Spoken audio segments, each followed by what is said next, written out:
Baiklah, Assalamualaikum warahmatullahi wabarakatuh. Halo anak-anak, ketemu lagi dengan saya Buluke dalam pelajaran PPKN untuk kelas 7. Hari ini materi kita tentang norma dan keadilan. Mari kita mulai. Nah, terlebih dahulu kita belajar tentang pengertian dulu ya. Pengertian dari norma. Jadi apa sih yang dimaksud dengan norma itu? Nah, ini. Norma adalah ketentuan yang mengatur tingkah laku manusia dalam masyarakat. Jadi di sini norma itu sebagai aturan atau acuan kita bagaimana kita bertingkah laku di dalam masyarakat, gitu ya. Kemudian ketentuan tersebut sifatnya mengikat bagi setiap manusia yang hidup dalam lingkungan berlakunya norma tersebut. Jadi di sini norma ini dia mengikat di mana kita harus mematuhi norma yang berlaku di masyarakat itu. Gitu ya. Nah, lanjut. Kemudian untuk macam-macam dari norma ada 4 ya. Yang pertama ada norma kesusilaan, kemudian ada norma kesopanan, norma agama, dan norma hukum. Untuk yang pertama, kita belajar dulu tentang norma kesusilaan. Nah, ini. Apa sih yang dimaksud dengan norma kesusilaan? Ini adalah peraturan hidup yang berasal dari hati nurani manusia. Jadi sumber dari norma kesusilaan ini adalah hati nurani manusia, gitu ya. Menurut norma susila, melarang manusia untuk berbuat tidak baik. Jadi karena apa? Kita tidak boleh berbuat yang tidak baik. Karena bertentangan dengan hati nurani kita. Sehingga kita harus berbuat yang baik. Kemudian untuk contoh-contoh dari norma susila, antaranya seperti ini. Yang pertama, jangan mencuri barang milik orang lain. Kita tidak boleh mencuri gitu ya. Kemudian yang B, jangan menyontek saat ulangan. Kita harus jujur terhadap diri kita dan orang lain. Lalu hormatilah sesama, bersikap jujur, dan tidak boleh berbohong. Itu untuk contoh-contohnya. Lalu bagaimana sanksi atau ancaman hukuman bagi yang melanggar norma kesusilaan ini? Nah ini, bagi yang melanggar nanti ya akan merasakan penyesalan atau kekhawatiran di dalam hatinya gitu ya, karena telah melakukan kesalahan. Tuh. Lanjut, yang kedua ada norma kesopanan. Di sini yang dimaksud dengan norma kesopanan adalah ketentuan hidup yang berasal dari pergaulan dalam masyarakat. Jadi, aturan yang ada di dalam masyarakat, bagaimana kita bertingkah laku di dalam masyarakat gitu ya. Nah, ini norma kesopanan sering dinamakan juga norma sopan santun, tata krama atau adat istiadat karena ini adalah norma-norma yang berlaku di masyarakat sekitar kita. Kemudian kita masuk ke contoh-contoh dari norma kesopanan ya. Antara yang pertama, yang muda harus menghormati yang lebih tua usianya. Jadi di sini ketika kita diajak berbicara oleh orang yang lebih tua, yang lebih sepuh, kita harus berbicara dengan sopan gitu ya. Dan yang B, berangkat ke sekolah harus berpamitan dengan orang tua. Ini menunjukkan rasa hormat kita kepada orang tua. Lalu yang C, memakai pakaian yang pantas dan rapi. Jadi saat kita keluar dari rumah, harus selalu usahakan menggunakan pakaian yang pantas, yang rapi, yang sopan gitu ya.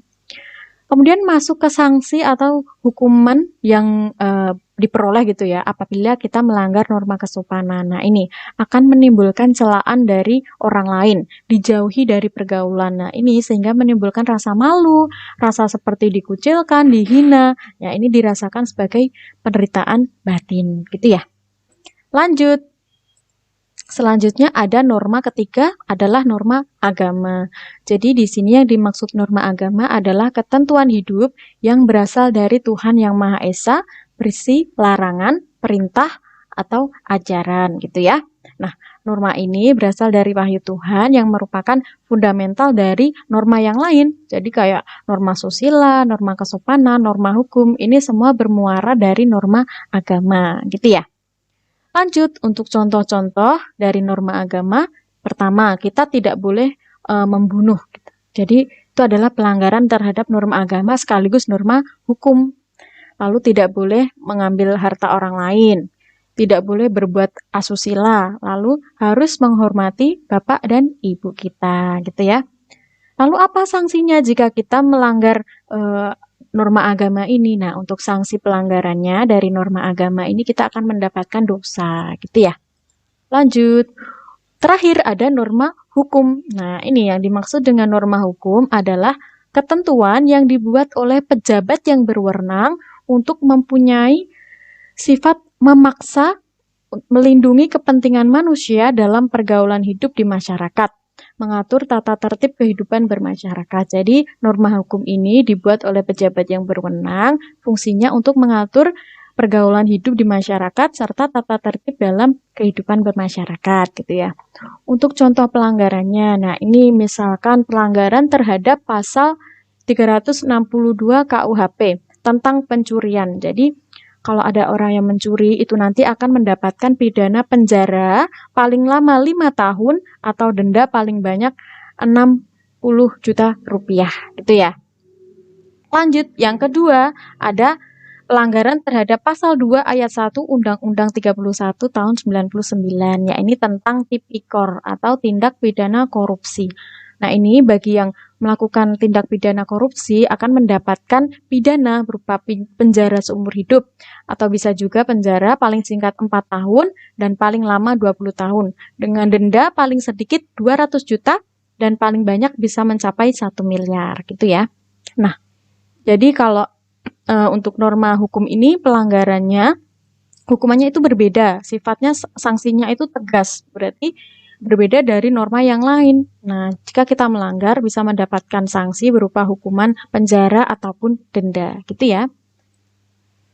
Nah, ini kemudian kita masuk yang ketiga, ada fungsi dari norma. Ada 4 fungsi sebagai pedoman dalam bertingkah laku yang mengatur bagaimana kita bertingkah laku, bagaimana kita menjaga diri dalam masyarakat.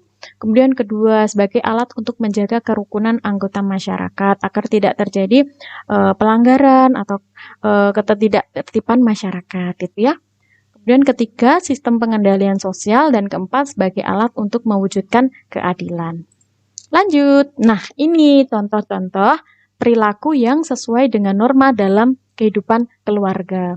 Misalkan kita harus berperilaku sopan kepada anggota keluarga kita, lalu hormat kepada orang tua, taat kepada perintah orang tua, bertutur kata yang baik, hidup rukun dalam keluarga, harus saling sayang menyayangi gitu ya. Itu untuk contoh-contoh yang di keluarga. Kemudian ada juga contoh perilaku yang sesuai norma dalam kehidupan sekolah. Misalkan ini kita harus mentaati peraturan dan tata tertib sekolah. Kemudian tidak boleh membolos, tidak boleh datang terlambat, harus memakai seragam sekolah yang rapi, santun terhadap guru, tidak membeda-bedakan teman, gitu ya. Dan yang ketiga, contoh perilaku sesuai norma dalam kehidupan masyarakat dan negara. Misalkan ini, kita harus mendukung program keamanan dan ketertiban masyarakat. Contohnya ikut poskamling atau ronda, mematuhi peraturan lalu lintas, terus tidak main hakim sendiri, harus membayar pajak sesuai aturan gitu ya. Baik, mungkin itu yang dapat dulu kesampaikan untuk hari ini. Sekian dan terima kasih. Wassalamualaikum warahmatullahi wabarakatuh.